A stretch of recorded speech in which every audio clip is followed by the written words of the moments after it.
Alright, in this video po, ipapakita ko po kung paano gamitin ang isang Vixana sa Mobile Legend. Dito po ipapakita ko po kung paano maging malakas na user ng Vixana at paano gamitin ng mas maganda yung SS po ni Vixana, paano ibato yung Lord niya sa mga kalaban. So dito kasi pag mage ka kasi dapat malakas ka mag-clear ng lanes, 'di ba? Yun talaga yung purpose din ng mage, at saka support ka rin pag mage ka, 'di ba? So observe lang, ganito po yung ginagawa ko pag nagbibiksana ako. Okay? Pag walang kalaban, push. Tapos yung Lord ni Vixana, pwede nyo gamitin po yan pang push ng tower. Okay? Yun. Medyo matras tayo dyan kasi medyo logi. Wala na yung Lord ko na ano na siya, natunaw na siya. Alright. So uwi muna. Tingin-tingin sa mapa. Pag naglalaro kayo ng Mobile Legend, talagang basic na basic, tumingin lagi sa mapa. Okay? Core namin dito si si Karina. Kaso nga lang mahina yung Karina dito. So yan po. Sayang hindi na pero patay naman dyan si Bruno. Oh, di ba? Sayang lang mahina yung core namin dito. Nagmukha pa nga ako yung core dito, mga kaibigan.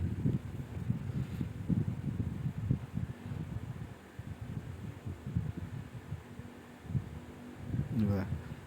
Dito tignan mo, di ba? Ganyan. Ganyan yung pag ano, di ba? Dapat kasi pag gumamit ka ng skill ni Vixana, dapat advance ka. Dapat alam mo mismo kung saan patungo yung kalaban. Oh, di ba? Sayang hindi na nabutan. Pero dito sa video na to, makikita nyo mismo kung paano yung tamang pagbato ng Lord. Kasi pagbagsak ng Lord, na i-stand din yan, di ba? May stand din. Yung gamit kasi ng Lord ni Vixana, pwede mong pang-stand sa kalaban, no? Panggulo kapag naglo-Lord yung kalaban, pwede panggulo yan. Tapos pwede mo pang push ng tower. Malakas mag-push yan, no? Ng tower si Vixana kung marunong ka lang gumamit. Papakita ko sa inyo. O, di ba dito? Dapat nakatingin ka lagi sa mapa. O, di ba? Naglo-Lord sila, bagsak, boom, di ba? O, di ba? Ganon. Pagbagsak ng Lord, second skill ka kagad. Tapos first skill. Depende sa sitwasyon, pero yan talaga yung ginagawa ko. Bagsak, stun, second skill, tapos first skill para maano siya, ma-stop siya ng saglit. So dito atras muna tayo kasi wala na tayong mana.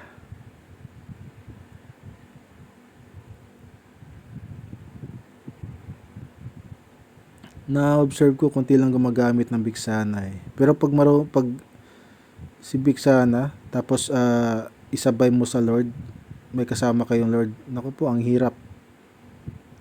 Kasi titirahin mo yung Lord. Tapos may ano ka pa, may Lord ka pa ni Vixana, di ba? Ito medyo yari dito na ano ko kaya kaya dito yung ginawa ko target lock, naging target lock ko dito si Mia, pero hindi ko lang pinapahalata. Pero mamaya makikita nyo paano ko ilalak si Mia kasi Ang naging problema lang talaga dito sa laro na to, dito sa gameplay na to, si Mia, no? Lagi na-ambush ng Mia yung mga kasama ko. Kaya palagi akong nag-ano na dyan, nagme-message na ako dyan. Oh. Katulad dito, pwede nyo gamitin si yung Lord Ibig-Sana para mas mabilis kayong makapag-Lord, makapag-Turtle, no? O, di ba? Dapat nakatingin ka lagi sa mapa talaga dito. Ang pagtitingin ng mapa talaga, importante po 'yan. So dito, 'di ba nakikita nyo, nasa top yung Lord. So pag ganyan, dapat ang gagawin nyo, segue kayo sa kabila. O, push kayo, 'di ba? O, tapos diyan nakita ko na may nakita ko na nandyan yung isang kalaban. Kaya ko naman siyang patayin. Pero hindi ko na kasi parang lang naglalag yata siya eh. Parang later on yata dyan, parang may sinasabing naglalag daw, ewan. Oh, di ba? Ganyan yung tigman, no? Tamang pagbato, boom, di ba? Ganon. Oh, di ba? Para din akong core dyan. Ganon ang tamang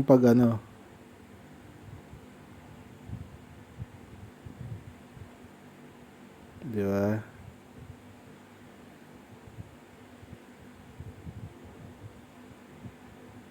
Mahirap lang kasi kung lang to. Kung lang ako dito, madali lang i-push to eh. Kaso nakakatamad kasi minsan mag-MM. Lalo na pag hindi marunong yung mo. Oh. Diyan, nakikita ko sa mapa dyan eh.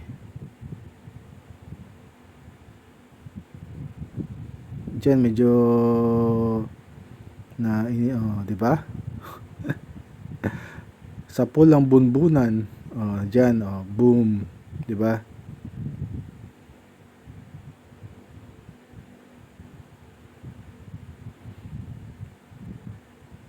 Third skill, tapos follow up second skill, tapos pag di ba masta, na may first skill ka. So, madidelay konti yung kalaban. Di ba? Dito, Lord.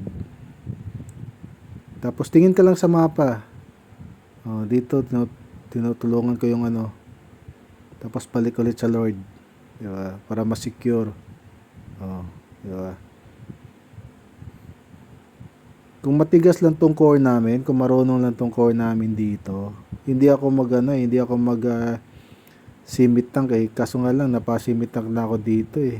Kasi sabi ko, mahina yung core namin, hindi makakasabay, kaya kailangan ko mag-simit tank dito. Kaya nag-dominance na ako at saka dominance at saka yung kiras. Diba? Malakas yung Mia eh. Malakas mag-ambush, di ba? Mayroon pa to. Boom, wasak. Nakikita ko kasi 'yun sa mapa. Importante talaga tumitingin ka sa mapa. Kaya minsan iinis ako sa mga kasama hindi marunong magmapa. Ako po, basic na basic po 'yan. Dapat unang matutunan mo 'yan. Ganyan. Di ba?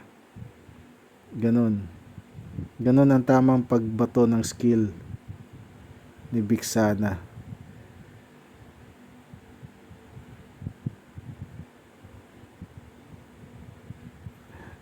Medyo naiinis na ako dyan, kaya gamitin nyo naman utak nyo.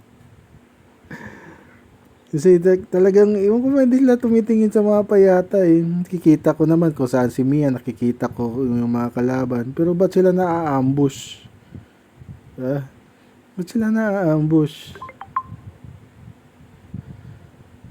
Oh, hinahabol na ako namin. Yan ang yung gagawin nyo. Pag hinahabol kayo ng kalaban, ibalik nyo yung ano. Pwede nyo namang pindutin ulit yung ano eh, para medyo mapalapit sa inyo yung lord nyo. Tapos follow up kayo ng first kill. Yun. Yun yung ano nyo. Pag hinahabol kayo ng kalaban, tapos yung lord, i-ano nyo, papuntahin nyo malapit sa inyo, tapos first kill kayo. O, di ba? Boom! O, di ba? Wasak na naman. Ang bunbuna ni Bruno. Hindi ako na ano eh, hindi ako na, alam ko tinatarget ako ni Mia dyan. Alam ko. Alam ko kung hinahanap ako ni Mia dyan, tinatarget ako. O, di ba? O, kita naman, o. Wala, nandiyan na naman si Mia, di ba? Diyan, no, kung marunong lang talaga yung ano namin, yung core namin, nung malakas lang, wala. Wala pa naman si Mia talaga, hindi, kaso nga lang, mahina talaga yung Karina namin dito.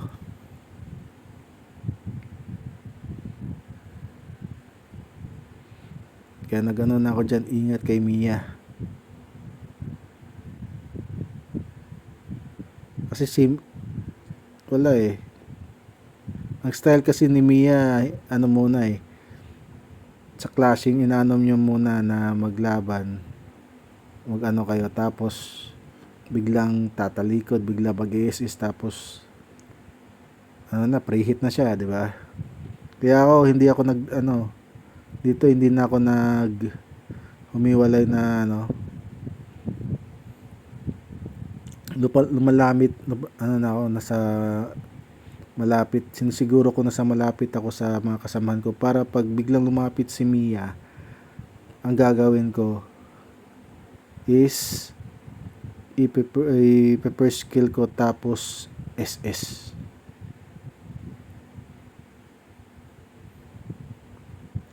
Marksman naman, kunti lang naman ang life ng marksman eh. Manipis naman ang life ng marksman. Malakas nga lang pag naka-item na, tsaka depende rin. Player matters. Yan, bagsak, boom, di ba? Ganyan. Diyan, boom, di ba? Suki na suki ko dyan si Bruno. Wasak lagi bumbuna ni Bruno dyan eh.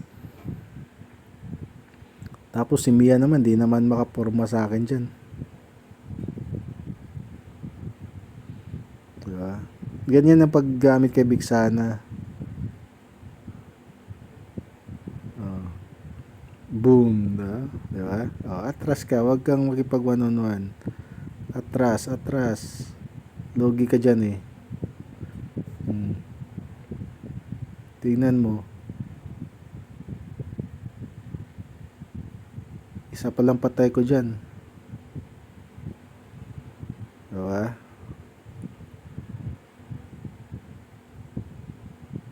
Kaya napaisip ako ba core dito?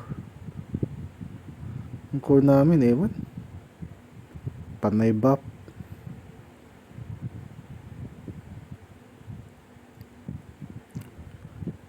Ako hindi na ako hindi ko na ginamit yung lord ko dyan muna kasi ang plano ko kasi pag lumapit bigla si Mia, doon ko lang gagamitin yung lord ko.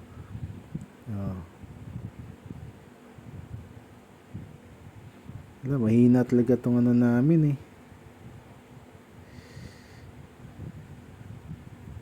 Diba?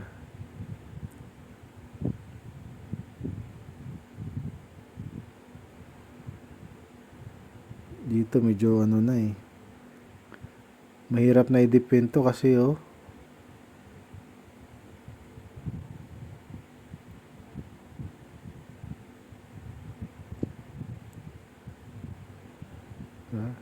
kunti na lang pero try pa rin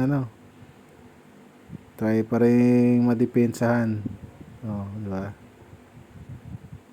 Kaso talo pa rin. Ay, nako. So ganyan po ang tamang paggamit kay Vixana sa hindi pa nakagamit. So ganyan po tamang pagbato ng skills. paano para ka lang para ka lang nagtapon ng ice water. Alright.